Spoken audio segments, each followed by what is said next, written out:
요즘 성인지 감수성이라는 말을 자주 듣습니다.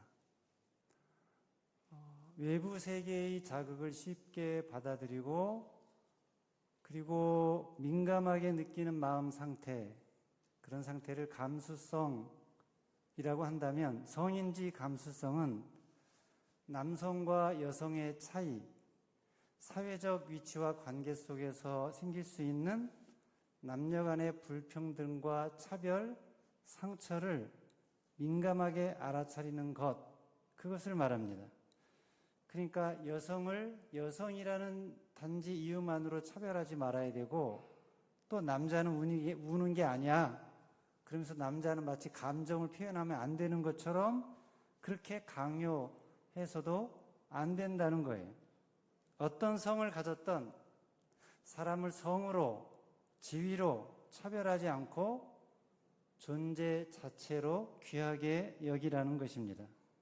그런데 이 성인지 감수성보다 더 중요하고 더 근원적인 감수성이 있는데, 바로 하나님의 현존인지 감수성입니다. 뭐라고요? 하나님의 현존인지 감수성이 뭘까요? 하나님의 현존에 대해서, 그러니까 모든 일상생활 속에서 하나님의 현존을 감지하고 알아차리는 영적인 민감성, 그것을 하나님의 현존인지 감수성이라고 말한다는 거죠. 에베소 3장 19절 말씀에 보면 바울이 에베소 교회를 향해서 하나님이 모든 충만하신 것으로 너희에게 충만하게 하시기를 구하노라 그랬는데요.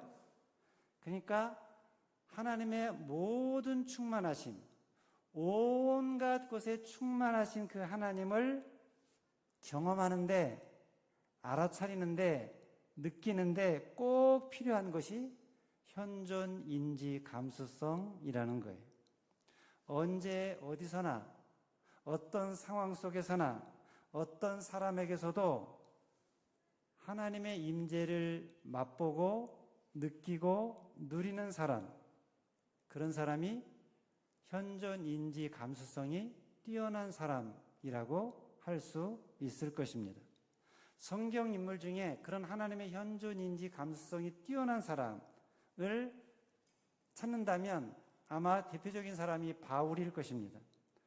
오늘 보면 사도행전 17장 28절, 이 말씀은 제2차 전도 여행 중에 아덴 법정에서 행한 설교인데 뭐라고 그랬다고요?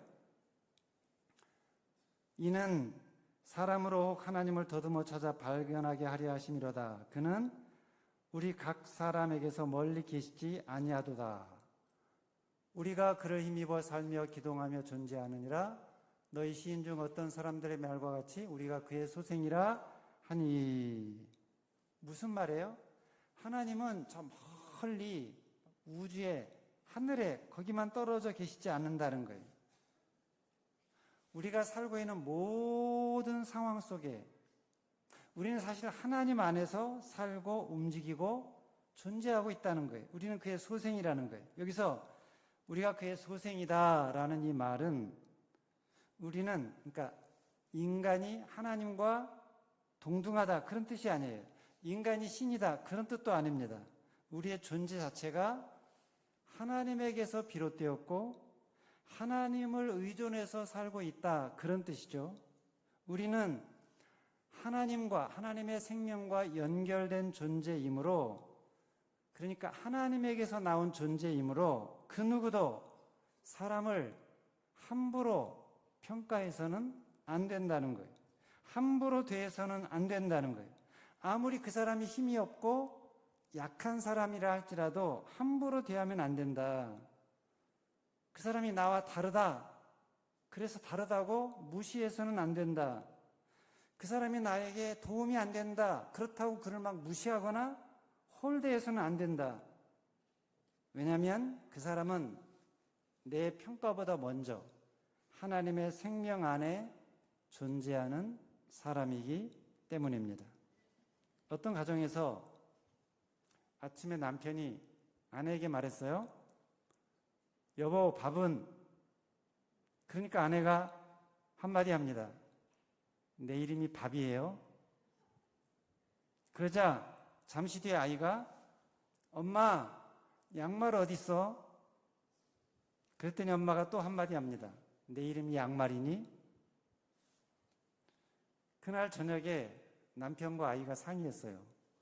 오늘 엄마가 왜 저러시지? 남편과 아이는 알 수가 없어요. 왜 그랬을까? 왜 그랬을까요? 그 이유는 남편이 아내를, 아이가 엄마를 존재가 아닌 일로, 대상으로, 기능으로 대했기 때문입니다. 우리는 가까운 사람을 가깝다는 이유로 함부로 대할 때가 있어요. 존재로 만나지 않고 기능으로 만날 때가 있습니다. 여러분, 가정에서 남편은 기능적으로 말하면 어떤 사람입니까? 돈 벌어오는 사람. 심각하게 말하면 돈 벌어오는 기계, 그렇게 말하는 사람도 있죠. 그러면 엄마는요? 아내는요? 기능적으로 말하면 밥 해주는 사람, 집안일 하는 사람, 그죠? 자녀는요? 부모를 기쁘게 하는 사람? 목회자는요? 교회 성도들을 돌보는 사람? 그렇게 사람을 어떤 일로, 기능으로만 대하면 어떻습니까? 만약에 그런 일이 없어지면, 기능이 없어지면, 그러면 그 존재도 멈춰지는 것입니까? 쓸모가 있을 때는 가까이 하고 쓸모가 없어지면 버려지는 것입니까? 아니잖아요. 그런 사람을 기능으로 대하면 안 된다는 거예요. 하나님은 절대 우리를 기능으로 대하지 않으십니다.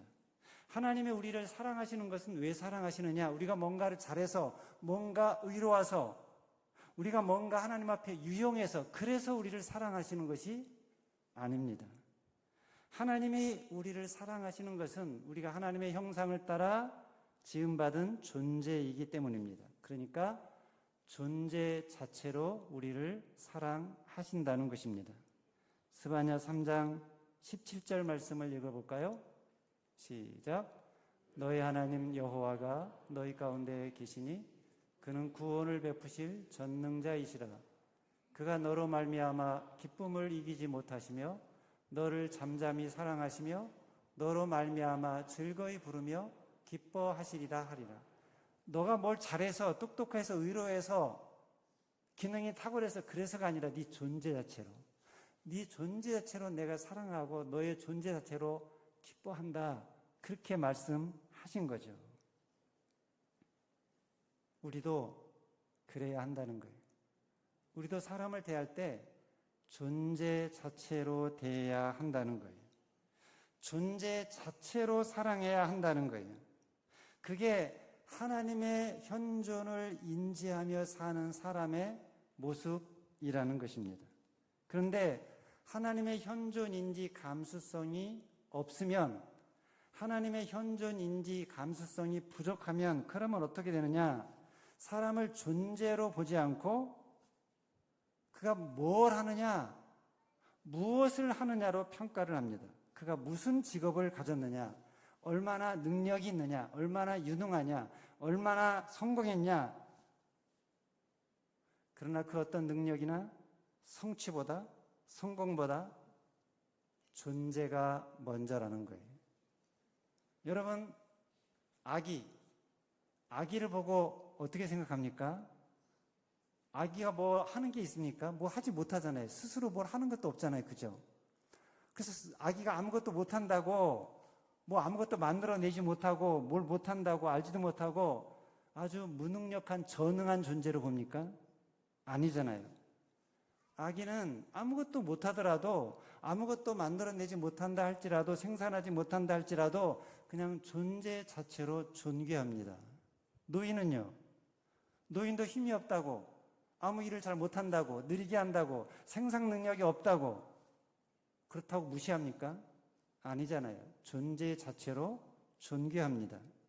장애인은요, 장애가 있다고, 어떤 세상이 정한 기준을 충족시키지 못한다고 그렇다고 존재 자체가 하등합니까? 아니잖아요.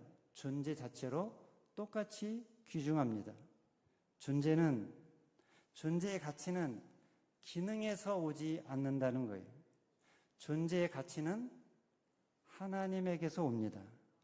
사람의 존재 가치는 하나님에게서, 하나님 안에서 살고 움직이고 존재하는 생명이라는 데 있습니다. 오늘 본문에서 바울이 뭐라고 그랬다고요? 우리가 그를 힘입어 살며 기동하며 존재하느니라 그랬잖아요. 여기서 중요한 요소가 현재성이에요. 현재성. 과거가 아니라, 미래가 아니라 지금 우리가 하나님을 힘입어 살고 기동하며 존재하고 있다는 거예요. 근데 문제는 우린 좀처럼 현재, 지금 여기를 살지 못한다는 것입니다. 몸은 여기 있는데 마음은 과거에 가 있어요. 그때 내가 그 사람을 왜 만났을까? 그때 내가 그 일을 왜 했을까? 내가 그때 다른 선택을 했더라면 그때 받은 그 상처 내가 절대 잊을 수가 없어. 어떤 사람은 마음이 아직 오지 않은 미래에 가 있어요. 앞으로 내 자녀에게 무슨 일이 생기면 어떻게 되지? 내 자녀가 대학에 들어가지 못하면 어떻게 할까? 결혼하지 못하면 어떻게 하지? 병이 생기면 어떻게 하지? 내 노후는 어떻게 하지? 과거는 이미 지나가 버렸고 미래는 아직 오지 않았는데, 그런데 지나간 과거와 아직 오지 않은 미래에 매여서 뭘 살지 못하는 거예요? 오늘, 지금, 여기, 현재를 살지 못하는 거예요. 그런데 하나님은 과거가 아니라, 미래가 아니라 오늘, 지금, 여기에서 우리를 만나 주십니다. 하나님은 시간과 공간을 초월해서 항상 늘 언제 어디나 계시지만 특별히 지금 여기에 현존하고 계시는 분이십니다. 우리가 지금 이 자리에서 말씀을 듣는 이 순간, 지금 내 곁에 나와 함께 현존하고 계십니다. 아멘이십니까? 그러니까 우리에게 필요한 거 뭐예요? 나와 현재 지금 현존하고 계시는 그 하나님을 알아차리는 것, 민감하게 알아차리는 것, 그것이 무엇보다 우리에게 중요하다는 거예요. 기도는 뭐냐? 그 하나님의 현존을 알아차리는 것입니다. 없는 하나님을 오라고 막 부르는 것이 아니라 이미 현존하고 계시는 하나님을 내가 민감하게 알아차리는 것입니다. 우리가 가끔씩 기도할 때 이렇게 기도하죠. 성령이여 내 안에 충만하여 주옵소서. 근데 사실은 그렇게 기도하는 것이 아니라 이미 내 안에 충만하고 계심을 내가 알아차리게 하여 주옵소서. 이렇게 하는 것이 더 맞습니다. 왜냐하면 하나님 우리 안에 부족하게 계시는 것이 아니니까. 성령님 우리 안에 부족하게 계시는 것이 아니라 항상 충만하게 계시는데 내가 못 알아차릴 뿐이잖아요. 그러니까 충만하게 현존하고 계신 하나님을 내가 잘 알아차리게 해 주옵소서. 이게 바른 기도라는 거예요. 여러분, 창밖에서 햇빛이 환하게 비치고 있는데 까만 커튼으로 창문을 딱 닫아버렸어요. 그럼 어떻습니까? 방 안이 어둡게 되겠죠. 그러면 방을 환하게 하기 위해서는 어떻게 됩니까? 방 안에다가 태양을 또 만들어야 됩니까? 그럴 필요 없잖아요. 어떻게 하면 됩니까? 어떻게 하면 돼요? 커튼을 열면 되죠. 그죠? 기도가 그렇다는 거예요. 기도는 영혼의 커튼을 여는 것입니다. 와, 주님이 여기 계셨군요. 이 순간에도 주님이 나와 함께하고 계셨군요. 저를 붙들고 계셨군요. 제가 숨쉬고 있는 것조차 주님의 은혜였군요. 이것을 깨닫고 알아차리는 것입니다. 특별한 무슨 일이 있어야, 특별한 어떤 체험이 있어야, 그래야 기도가 응답받은 것이고, 그래야 영성이 깊은 것이 아니라 매일 매 순간 임재하고 계시는 하나님, 그 하나님의 현존을 알아차리는 것, 그것이 기도요, 그것이 영성입니다. 근데 많은 사람들이 특별한 체험에서, 특별한 신비 체험에서 하나님의 임재를 느끼고 그런 데서 영성을 찾으려고 합니다. 아주 강력한 감동을 받고 놀라운 환상을 보고 뜨거운 눈물을 흘리고 놀라운 응답을 받으면, 그러면 그 사람, 야, 참 영성이 깊다, 그렇게 생각을 합니다. 물론 하나님은 특별한 체험을 주실 수도 있습니다. 그러나 진정한 깊은 영성은 특별한 순간만을 추구하는 것이 아니라는 거예요. 모든 순간에서, 모든 상황에서 현존하고 계시는 하나님의 임재를 알아차리고 체험하는 것입니다. 왜냐하면 하나님은 모든 순간에, 모든 상황에 이미 현존하고 계시기 때문입니다. 시편 139편 7절로 10절 말씀을 같이 읽겠습니다. 시작. 내가 주의 영을 떠나 어디로 가며 주의 앞에서 어디로 피하리이까? 내가 하늘에 올라갈지라도 거기 계시며 수월에 내 자리를 펼지라도 거기 계시니이다. 내가 새벽 날개를 치며 바다 끝에 가서 거주할지라도 거기서도 주의 손이 나를 인도하시며 주의 오른손이 나를 붙드시리이다. 이것은 다윗의 시인데요. 구약의 인물 중에서 현존 인지 감수성이 가장 뛰어난 사람이 아마 다윗일 것입니다. 신약 인물들 중에서는 바울이라면 구약 인물 중에서는 아마 다윗인 것 같아요. 다윗은 모든 곳에서 하나님의 인재와 현존을 느낄 줄 아는 사람이었습니다. 시편 139편 7절로 9절 말씀해 보면, 우리가 읽은 이 말씀해 보면 다윗이 하나님의 임재를, 하나님의 현존을 느낀 곳이 어디입니까?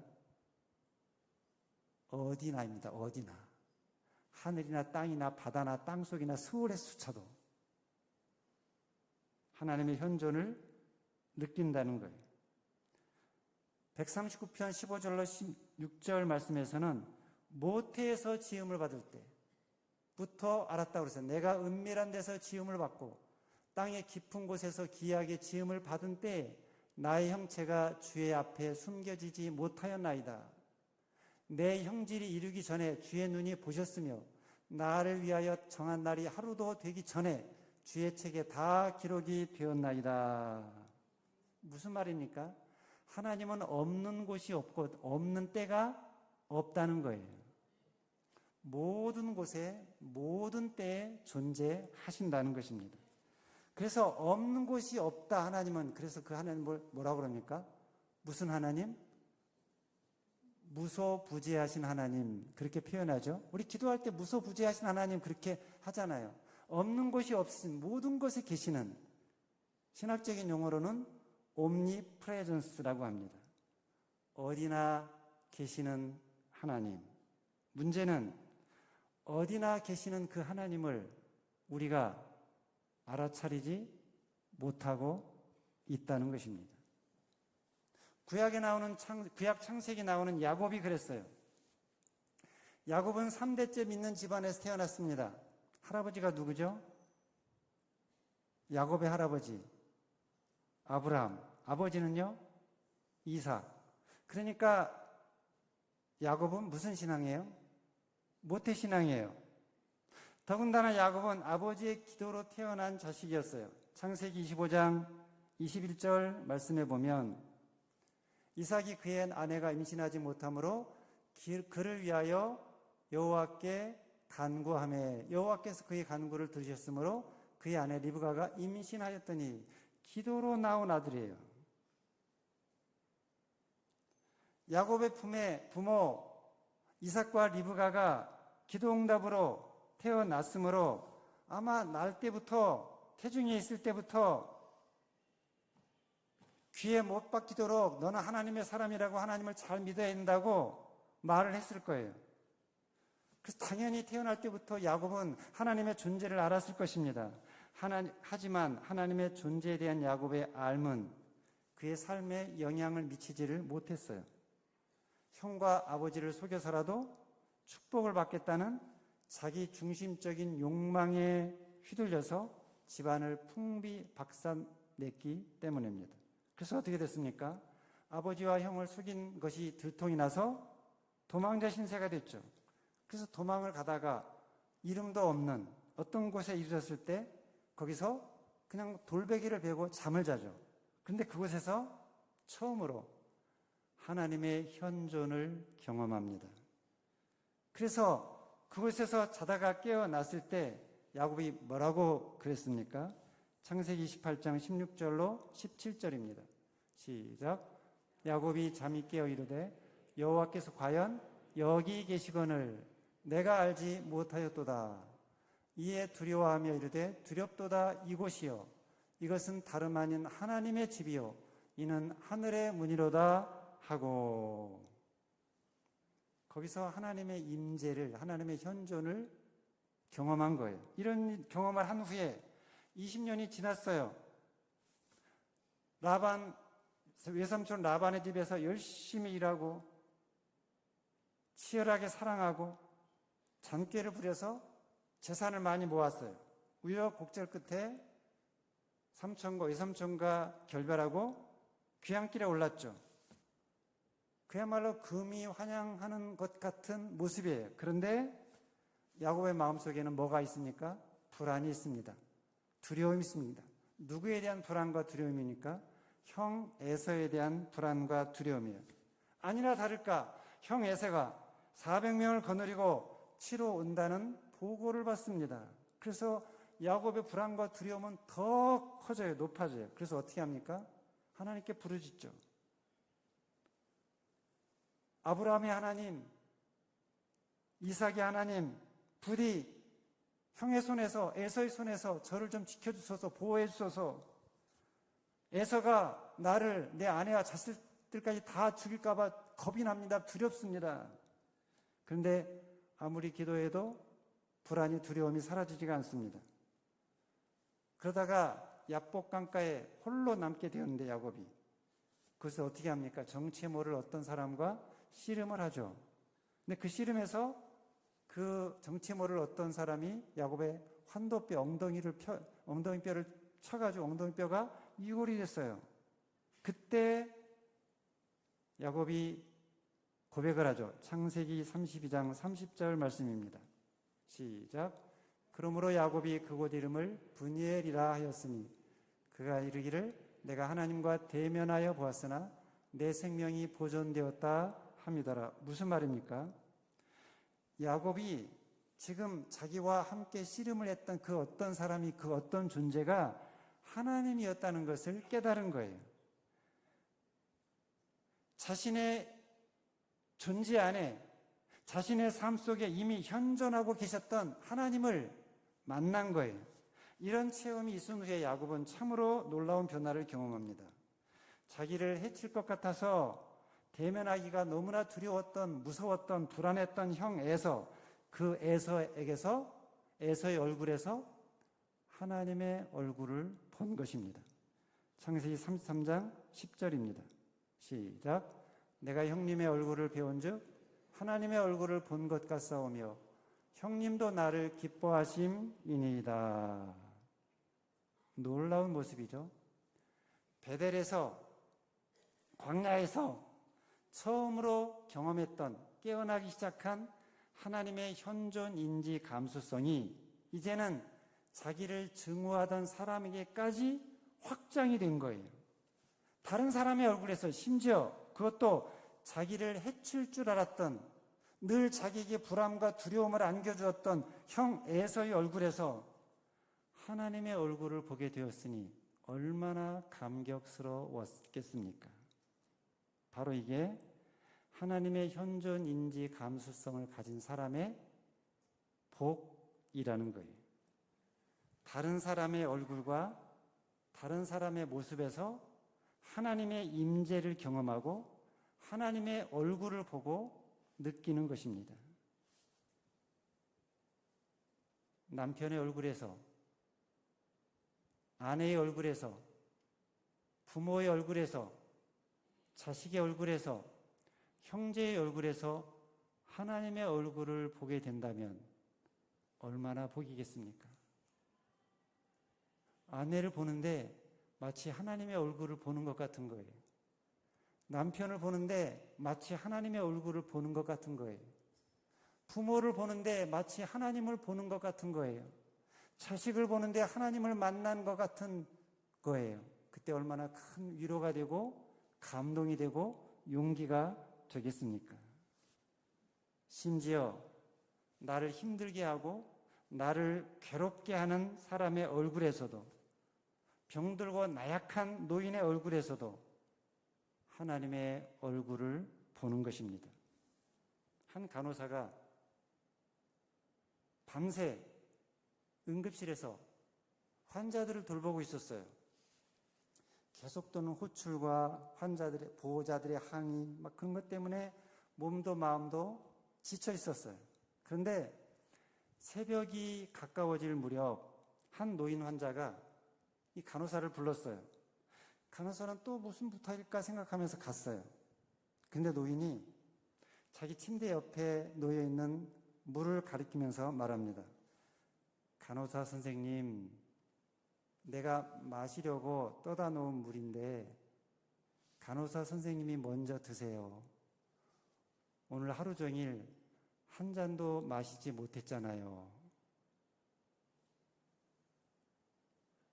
이 순간 이 간호사는 참았던 눈물을 흘렸습니다. 왜냐하면 많은 사람들에게, 환자들과 보호자들에게 자기는 그동안 필요한 어떤 도구로만 여겼었는데 그런 자신을 이 노인이 한 존재로, 한 사람으로 보아주었기 때문입니다. 간호사는 훗날 이렇게 고백했어요. 그날 저는 병실에서 하나님을 만났습니다. 하나님은 하늘에서 그 음성을 들려주시는 것이 아니라 늙고 병든 환자의 손을 통해 제게 물 한 잔을 건네셨습니다. 현존인지 감수성이 뛰어나면, 하나님의 현존인지 감수성이 뛰어나면 사람들 모습에서 하나님의 임재를 느끼고 하나님의 현존을 느낀다는 것입니다. 그리고 놀라운 것은 내가 그 하나님의 현존을 보여주는 자로 변화된다는 것입니다. 어느 추운 날 한 아이가 신발 가게 앞에서 맨발로 진열된 신발을 바라보고 있었어요. 그 모습을 보고 한 여인이 다가와서 묻습니다. 얘야, 뭘 그렇게 바라보고 있니? 예, 하나님께 저 안에는 신발 가운데 한 켤레만 나에게 달라고 기도하고 있었어요. 그 여인이 이 아이를 신발 가게 안으로 들어가서 봤더니 신발을 신고 싶지 않아요. 양말도 안 신었어요. 발을 딱 끼고 양말을 신기고 신발을 한 켤레 사서 신겼습니다. 그랬더니 이 아이가 이 여인을 바라보다가 이렇게 묻습니다. 아주머니는 하나님의 아내인가요? 이 여인이 말합니다. 아니야, 나는 단지 하나님의 자녀일 뿐이야. 그랬더니 그 아이가 이렇게 말합니다. 그럴 줄 알았어요. 하나님을 많이 닮았거든요. 하나님을 많이 닮았다는 것은 다른 말로 하면 하나님의 현존인지 감수성이 뛰어나다는 것입니다. 모든 곳에서, 모든 상황 속에서, 모든 사람들의 모습에서 하나님을 보고 하나님을 느끼며 또 그 하나님을 보여주며 살아간다는 것입니다. 저는 저와 여러분들의 삶이 그런 삶이 되시기를 바랍니다. 모든 곳에서 하나님의 임재와 현존을 느끼며 사는 사람, 모든 곳에서 하나님의 임재로 충만한 삶을 사는 사람, 모든 사람의 얼굴에서 하나님의 얼굴을 보는 사람, 그리고 그 얼굴을 다른 사람에게 보여주는 사람, 그래서 만나면 하나님을 본 것 같은 기쁨을 느끼게 해주는 사람, 저는 여러분들이 그런 사람이 되시기를 바랍니다. 여러분, 사람들의 삶이 그렇게 녹록하지 않습니다. 돈이 많으면 편안하고 기쁘게 행복할 것 같은데 그렇지가 않아요. 자녀를 낳기만 하면, 키우기만 하면, 대학에만 보내면, 결혼만 시키면, 자녀만 낳으면 모든 문제가 해결될 것 같지만 문제가 계속됩니다.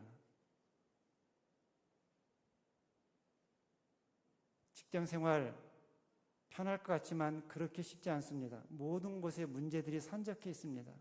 누가 내 마음을 알까? 누가 내 형편을 알까? 누가 내 사정을 알까? 톡 건드리면 눈물이 왈칵 쏟아질 것 같은, 아니면 속에서 분노가 막 쏟아질 것 같은 그런 삶 가운데 많은 사람들이 살아가고 있습니다. 그런데 그때 여러분을 만났는데, 여러분을 봤는데 마치 하나님을 보는 것 같다면, 여러분에게 한 마디를 들었는데 하나님의 음성을 듣는 것 같다면 얼마나 큰 위로가 될까요? 얼마나 큰 용기가 생길까요? 저는 저와 여러분들의 삶이 그렇게 되시기를 바랍니다.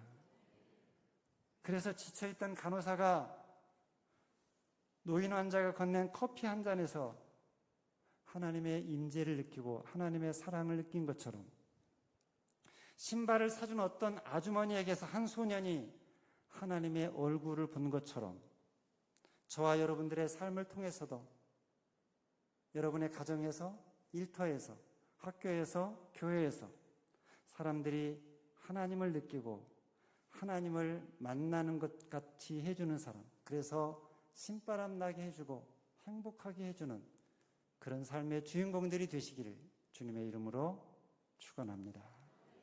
기도하겠습니다.